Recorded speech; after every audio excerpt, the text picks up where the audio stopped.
Olá pessoal, estamos aqui de volta e como eu havia prometido para vocês, a gente vai dar início hoje no tema orgasmo, que é um tema que causa muita curiosidade, né, nas pessoas. Eu tô aqui para conversar um pouquinho com vocês sobre isso. Para começar, temos que definir, ou pelo menos tentarmos responder uma perguntinha básica: o que é o orgasmo? Eu lembro que naquele filme De Pernas para o Ar, a personagem interpretada pela Maria Paula pergunta para a personagem interpretada pela Ingrid Guimarães: o que é o orgasmo para você? E aí eu lembro mais ou menos a resposta que é assim: todo mundo sabe o que é o orgasmo, imagina. Ela, e o que é? E aí ela começa a responder: é aquela coisa, aquele friozinho, aquela coisa que a gente sente na barriga. E aí a Maria Paula olha pra Ingrid Guimarães e fala assim: seu caso é pior do que eu imaginava. Esse é um exemplo pra gente estar iniciando o nosso bate-papo. Mais ou menos por volta dos anos 60, mais precisamente em 1957, um ginecologista chamado William Masters convidou uma psicóloga de nome Virginia Johnson para participar de um projeto de pesquisa em sexualidade humana. Eles criaram um laboratório aqui nos Estados Unidos para medir cada uma das etapas da resposta sexual humana.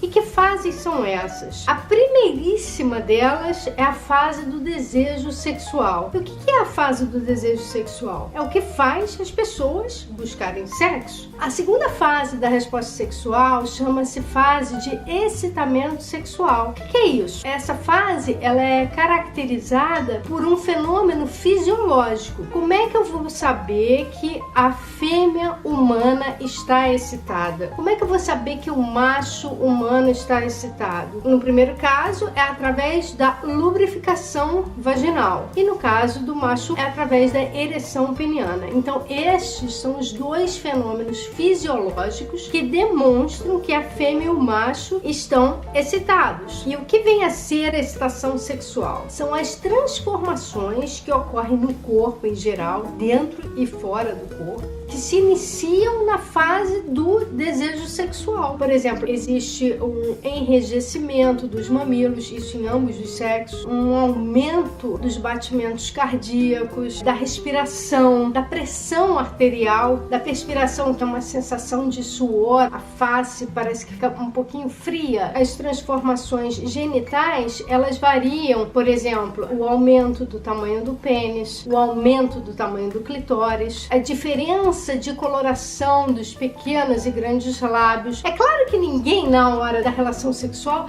vai ficar: para tudo que eu quero ver essas transformações. Não, você está envolvido ali naquela relação. No máximo você vai perceber se no caso o parceiro está tendo um quadro de ereção peniana ou se a parceira está ou não tendo lubrificação vaginal. A terceira fase é a fase do orgasmo. Então, o que é o orgasmo? Uma fase em que existe contrações rítmicas das genitálias, tanto feminina quanto masculina. Essas contrações, elas em média são 20 segundos para a fêmea e em média em 6 segundos para o homem. Quando eu falo em média, porque pode ser mais ou menos e pode existir ou não existir também. Só que o que acontece? Existe uma coisa bastante interessante na fase orgásmica que é característica da mulher. A mulher, ela é capaz de ter orgasmos múltiplos. Isso significa que se houver uma efetividade, uma continuidade da estimulação sexual através do tato,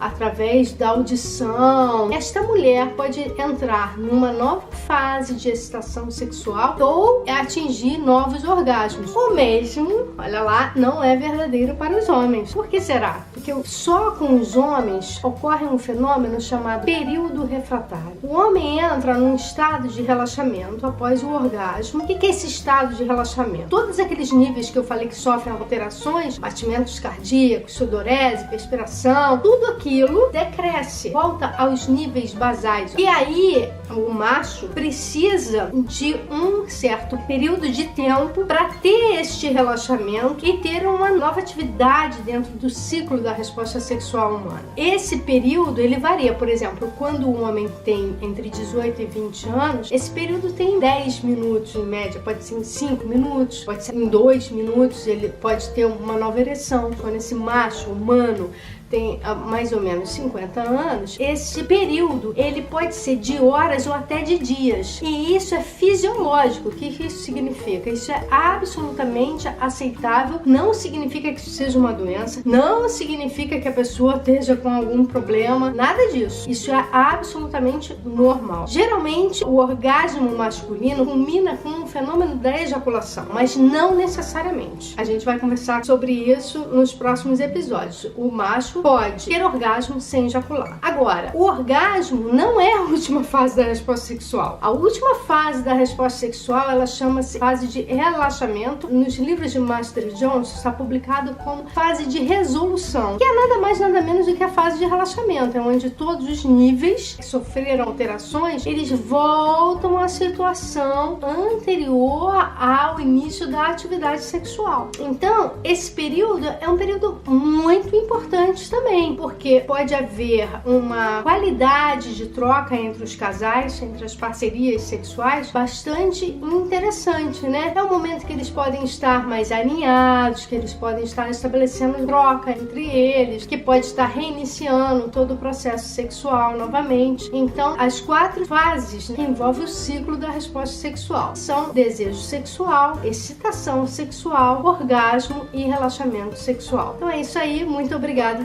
né, por vocês terem participado. Por favor, subscrevam no meu canal se vocês gostaram, deixem seus likes e até uma próxima oportunidade. A gente vai continuar falando um pouquinho mais sobre especificamente essa fase da resposta sexual que é o orgasmo, ok? Um abraço para vocês.